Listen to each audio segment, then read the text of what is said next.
Hello guys, நம்ம இன்னைக்கு இந்த வீடியோவில் என்ன டாபிக் பார்க்க போறோம்னா everything we know Aquaman and the last kingdom movie. அதாவது சிம்பிளாக Aquaman and the last kingdom மூவியோட சில இன்ட்ரெஸ்டிங் ஃபேக்ட்ஸ் அப்படிங்கிற மாதிரி சொல்லிட்டு போயிடலாம். And this is lazy reviewer. Welcome to my YouTube channel.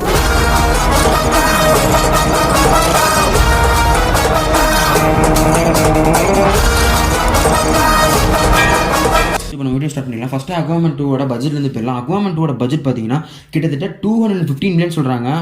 இருந்திருக்கலாம், பிகாஸ் 1.5 வருஷமாக அது வந்து போஸ்ட் ப்ரொடக்ஷன்லேயே இருந்திருக்கு.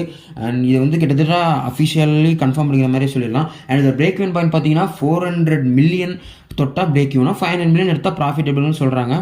பார்க்கலாம் என்ன நடக்குதுன்னு. DCEU அப்படிங்கிற ஃப்ரான்ச்சைஸில் 1 பில்லியன் அடித்த ஒரே மூவி அக்வாமன் 1 தான் இப்போ வரைக்குமே.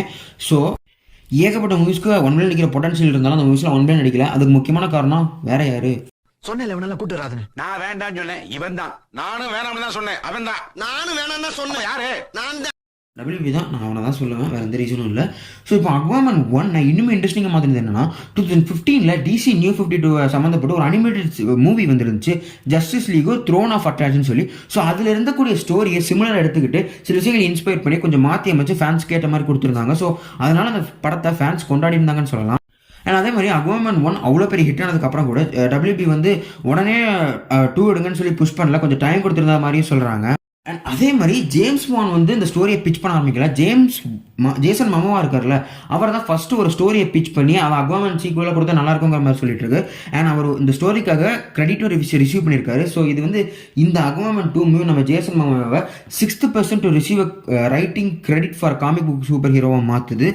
இதுக்கு முன்னாடி 5 பேர் இருக்காங்க, நான் ஒரு தனி லிஸ்ட்டில் போட ட்ரை பண்ணுறேன். அதே மாதிரி ஒரு ஷெட்யூல் கான்ஃப்ளிக்ஸ்லாம் நம்ம வில்லியம் டெஃபோ, அதாவது வெல்கோவா நடிச்சிருப்பார்ல, இன்னும் தெளிவாக உங்களுக்கு சொல்லணும்னா ஸ்பைடர்மேன் மூவிஸ்லாம் அந்த கிரீன் கப்ளினா ஒருத்தர் வருவார்ல, ஸோ அவர் இதில் வெல்கோ அப்படிங்கிற கேரக்டர் பண்ணியிருந்தாரு. அவரோட ஷெட்யூல் கான்ஃப்ளிக்ட்னால வில்லியம் டெஃபோவால் இந்த கேரக்டருக்கு ரிட்டர்ன் ஆக முடியாதனால நம்ம குயின் அட்லானாவும் நடிச்சிருந்தாங்களா, தான் நிக்கோலா கிட்மன் நடிச்சிருந்தாங்கல்ல, ஸோ அவங்க அவரோட அட்வைசர் ரோலை இந்த படத்தில் இவங்க டேக் பிளேஸ் பண்ணிக்கிற மாதிரி சொல்கிறாங்க. அண்ட் ஃபிலிம் மேக்கர்ஸ்லாம் அது என்ன சொல்கிறாங்கன்னா, இட் மேக்ஸ் இன் சிங்கர்ஸ் அவ வந்து அந்த பையன் வளர்றதையும் அவனை பார்க்கவும் அவன் கூடவும் இல்லையா. ஸோ இந்த சமயத்தில் அவன் என்ன பண்ணுறதுன்னு தெரியாமல் சுற்றிட்டு இருக்கிறதுல ஒரு அட்வைஸராக தன்னோட அம்மாவே வரும்போது அது ஒரு ரிலேஷன்ஷிப் பில்ட் பண்ணுற மாதிரி இருக்கும்னு சொல்கிறாங்க. இது எனக்குமே நல்லா தான் இருக்குது. உங்களோட தச்ச கமெண்ட்ஸை சொல்லுங்கள். இந்த மூவியில் அக்வாமனுக்கு ஒரு ப்ளூ ஸ்டெல்த் ஷூட்டும் கிடைப்பத சொல்கிறாங்க. ஆனால் அது வந்து ஆக்டோபஸ் இன்ஸ்பயர்டாக இருக்கும் அப்படிங்கிற மாதிரி சொல்கிறாங்க. அதாவது அதோட எபிலிட்டியே கலர் சேஞ்ச் பண்ணுறது, அது ஆக்டோபஸ்லேருந்து இன்ஸ்பயர்டாக வந்திருக்க மாதிரி சொல்கிறாங்க. ஆனால் அந்த ப்ளூ ஷூட் வந்து 1986 வந்து அக்வாமன் காமிக்ஸோட அப்படியே அக்யூரேட்டாக காமிக்ஸ்லேருந்து இன்ஸ்பயர் பண்ணி வச்சிருக்காங்க அப்படின்னு சொல்லலாம். அண்ட் இந்த மூவி இன்னொரு ரெக்கார்டையும் ஹோல்ட் பண்ணுது. அது என்னன்னா 1980sலேருந்து நம்ம நிக்கோலா கிட்மன்ஸ் இருக்காங்கல்ல, அவங்க வந்து எந்த ஒரு சீக்குவல் மூவிஸ்லையுமே அப்பியர் ஆனதில்லை. இதுதான் அவங்களோட ஃபர்ஸ்ட் மூவி டு அப்பியர் இந்த சீக்குவல் மூவி. நீங்கள் கேட்கலாம், என்னடா பேட்மேன் ஃபார்வர் 1995 அவங்க அப்பியர் ஆகிட்டாங்க, நீ வந்து இப்போ சொல்லிட்டு கேட்டிங்கன்னா அவங்க பேட்மேன் ஃபார்வர் 1995 தான் மட்டும்தான் அப்பியர் ஆனாங்க. பட் அந்த மூவிக்கு சீக்குவலாக வந்து பேட்மேன் அண்ட் ராபின் அப்பியர் ஆகலை. ஸோ ஒரு இண்டஸ்ட்ரியில் பெரிய ரெக்கார்டு தான் இது. ஸோ ரொம்ப வருஷம் கழித்து ஃபஸ்ட் டைம் இவங்க வந்து ஒரு சீக்குவல் அண்ட் ப்ரீக்குவல் மூவி இடத்துலையுமே அப்பியர் ஆகிறாங்க அப்படின்னு சொல்கிறாங்க. ஹீரோக்கு எப்படி ஒரு ஷூட் இருக்கும், அதே மாதிரி பிளாக் மேன்டாவும் இதில் ஒரு நியூ ஸ்லீவர் ஷூட் போட்டிருப்பாரு. அந்த ஷூட் எதுலேருந்து பேஸ்ட் ஆனதுன்னா சில்வர் ஏஜ் காஸ்டியூம், அதாவது அக்வாமன் காமிக்ஸில் இருக்கிற சில்வர் ஏஜ் காஸ்டியூம் இருக்குல்ல, அதுலேருந்து இன்ஸ்பயர் ஆகி தான் இந்த பிளாக் மேன்டாக்கு அந்த காஸ்டியூம் கொடுத்துருக்காரு. ஜேம்ஸ் வானே சொல்லியிருக்காரு. நிறைய பேர் என்கிட்ட கேட்குறது என்னன்னா, அக்வாமன் 2 நான் எதுக்கு பார்க்கணும்னு கேட்குறீங்க.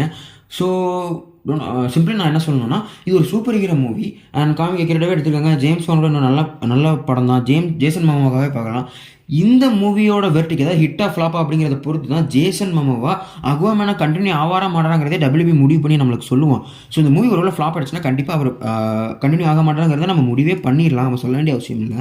அண்ட் DCU ஃப்ரான்ச்சைஸ் ஒரு உண்டாயிடுச்சு. 2013 மேன் ஆஃப் ஸ்டீல் உண்டான மூவி, 2023 அதே 10 வருஷம் லைனப்பில் அக்வாமன் 2 முடிய போகுது.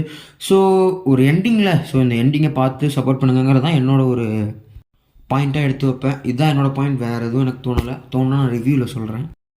அண்ட் அக்வாமன் 2 இந்த படத்தோட ஷூட்டிங் எப்போ ஸ்டார்ட் பண்ணாங்கன்னா ஏர்லி ஜூன் 2022 ஜேம்ஸ் வான் வந்து ஒரு பிக்சர் மூலிமா அந்த ப்ரொடக்ஷன் போயிட்டு இருக்கு, நாங்கள் படத்தை ஸ்டார்ட் பண்ணிட்டோம் அப்படின்னு சொல்லி ஒரு ஃபோட்டோ மூலிமா சொல்லியிருந்தாரு. அண்ட் நம்ம ஜேசன் மாமாவை வந்து நம்ம லண்டனில் லேண்ட் ஆனதுக்கப்புறம் ஒரு ஃபோட்டோ எடுத்து நாங்கள் ஃபிலிமை ஸ்டார்ட் பண்ணுறோம்னு சொல்லி ஜூலை 2021 ஸ்டார்ட் பண்ணாங்க. ஹவவர் ஜூலையில் ஆரம்பிச்சுனே வச்சுக்கலாம். ஜனவரி 2022 இந்த ப்ரொடக்ஷன் மொத்தமாக வேரப் ஆயிடுச்சு. அண்ட் இந்த அக்வாமன் 2 3 டிஃப்ரெண்ட் செட் ஆஃப் ரீஷூட்ஸில் போனதாகவும் சொல்கிறாங்க. 3 தடவை அதை ரீஷூட் பண்ணியிருக்காங்க. அண்ட் கம்ப்ளீட்லி ரீசென்ட்லியும் ஒன்று நடந்துச்சுன்னு நினைக்கிறேன். அந்த டெஸ்ட் ஆடியன்ஸ் வந்து அந்த குழந்தைய கொள்றதை பிடிக்கலன்னு சொன்னதுக்கப்புறம் அப்பவும் ஒரு ரீஷூட் நடந்துச்சுன்னு நினைக்கிறேன். ஸோ இப்போ உங்களுக்கு புரியும் ஏதோட பட்ஜெட் 200 மில்லியனை தொட்டு வந்து நிற்கிது அப்படின்னு சொல்லி. அண்ட் நிறைய ஃபேன்ஸ்க்கு வந்து இந்த ட்ரம்லிங் ஆக்டோபஸ் ரொம்ப பிடிச்சிருந்துச்சு, எனக்குமே ரொம்ப பிடிச்சிருந்துச்சு. அதுவுமே இதில் ரிட்டர்ன் ஆக போகுதுங்கிறத செகண்ட் ட்ரெயிலர்லேயே கன்ஃபார்ம் பண்ணிட்டாங்க.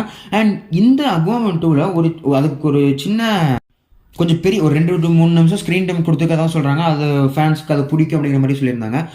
அதுக்கு வந்து நேம் டோப்போ அப்படிங்கிற மாதிரி வச்சுருந்தாங்க. ஒரு கேமியோ அப்பியரன்ஸாக தான் வந்துருந்துச்சு. இந்த ட்ரம்ஸை ப்ளே பண்ணுற மாதிரி இருந்துச்சு ஃபர்ஸ்ட் ஹாஃபில். அண்ட் இந்த டோப்போ அப்படிங்கிற கேரக்டர் வந்து ஃபஸ்ட்டு அட்வென்ச்சர் காமிக்ஸ் 229வது இஷ்யூவில் 956 தான் இன்ட்ரடியூஸ் ஆகப்பட்டது. அது ஒரு எக்ஸ்ட்ரா இன்ட்ரெஸ்டிங் ஃபேக்ட்னு வச்சுக்கோங்களேன். அண்ட் அடுத்த பாயிண்ட், இது கொஞ்சம் ஷேடான பாயிண்ட், எனக்கு கொஞ்சம் முக்கியமான பாயிண்ட் கூட. அதாவது இந்த அக்வாமன் 2 வில் எண்ட் அண்ட் எரா, ஒரு மிகப்பெரிய டிசியூ அப்படிங்கிற ஒரு மிகப்பெரிய எராவோட எண் தான் இந்த அக்வாமன் 2. கேட்குறது கஷ்டமாக இருந்தாலும் அதான் உண்மை. வேதனையா இருந்தாலும் பெருமையா இருக்கு. பட் இருந்தாலுமே அடுத்த வருஷம் இந்த கிரேச்சர் கமாண்டர்னு சொல்லி ஒரு அனிமேட்டட் சீரிஸ் வர மாதிரி சொல்கிறாங்க. அதுதான் டிசியூவை ஸ்டார்ட் பண்ணி விட போகிறதா சொல்கிறாங்க. அண்ட் அதுக்கப்புறம் அதோட ஃபஸ்ட்டு ஃபிலிமாக சூப்பர்மேன் லெகசி வரும். அண்ட் அதை தொடர்ந்து அடுத்தடுத்த கேரக்டர்ஸ் அப்படியே வர பார்க்கும். அண்ட் ஜேசன் மாமாவையும் லோபோவை மாற்றுவாங்கன்னு சொல்லி இப்போ வரைக்குமே நம்பிக்கை இருக்குது. பார்க்கலாம் அது என்ன பண்ணுறாங்கன்னு சொல்லிட்டு. ஸோ நீங்கள் ஃப்ளாஷோ, ப்ளூ பீட்லோ இல்லை ஷசாம் 2 பார்க்கலனாலும் பரவாயில்ல. Aquaman 2 it's end of era. So அந்த எண்ட் ஆஃப் ஏராவை ஒரு தடவை தேட்டரில் போய் பார்த்து எக்ஸ்பீரியன்ஸ் பண்ணுங்க அப்படிங்கிறத என்னோட ஒரு சின்ன ரெக்வஸ்ட் மாதிரி வச்சுக்கோங்க. அக்வாமன் 2வை எப்போ நீங்கள் தேட்டரில் பார்க்க போகிறீங்கிறத கண்டிப்பாக கமெண்ட்ஸ் சொல்லுங்கள். பார்ப்பீங்களா பார்க்க மாட்டேங்கிறத சொல்லிடுங்க. அண்ட் இந்த வீடியோஸ் பற்றி தாட்ஸ் நான் அதில் தப்பாக சொல்லியிருந்தாலும் இதெல்லாம் மிஸ் பண்ணியிருந்தீங்களா அதே கமெண்ட்ஸ் சொல்லுங்கள். இதே மாதிரி இன்னொரு இன்ட்ரெஸ்டிங்கான வீடியோ உங்களுக்கு சந்திக்கிறேன். This lazy reviewer signing off டாடா பாய்.